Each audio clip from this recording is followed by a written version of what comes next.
要是能跟你一起出去玩就好了。我带你的话，你敢去？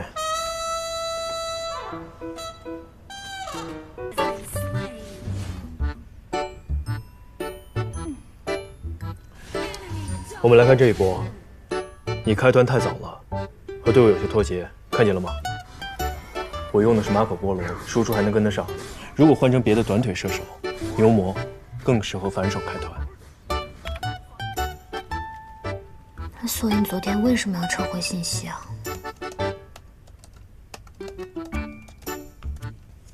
来，我们来看2场职业选手他们玩的牛魔。大好光棍节，单身就算，要学习就算，学个帅点的英雄也行啊。牛魔实在太不没心了。纯爷们儿！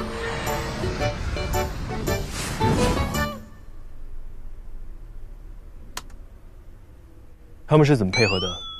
看明白了吗？明白了。所以，他们是怎么配合的？那个，这电脑屏幕实在是太小了，团战根本看不清。我想起来，我有个影音播放室，要不我们去那儿再看看？不错，你找理由的速度达到了刺客级。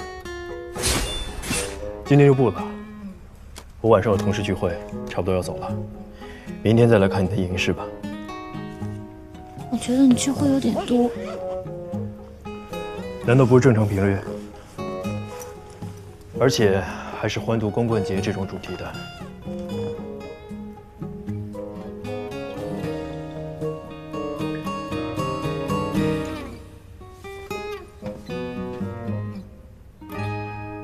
说是要问我一些工作上的事儿。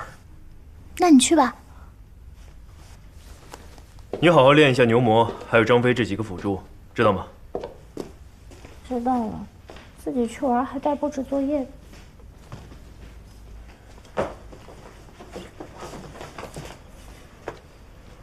要是能跟你一起出去玩就好了。我带你的话，你敢去？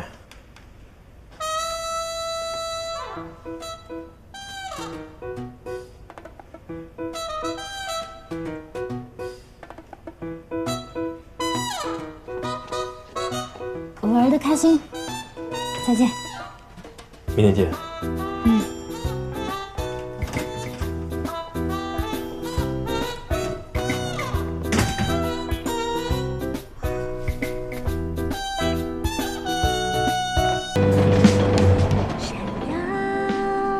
在每一处，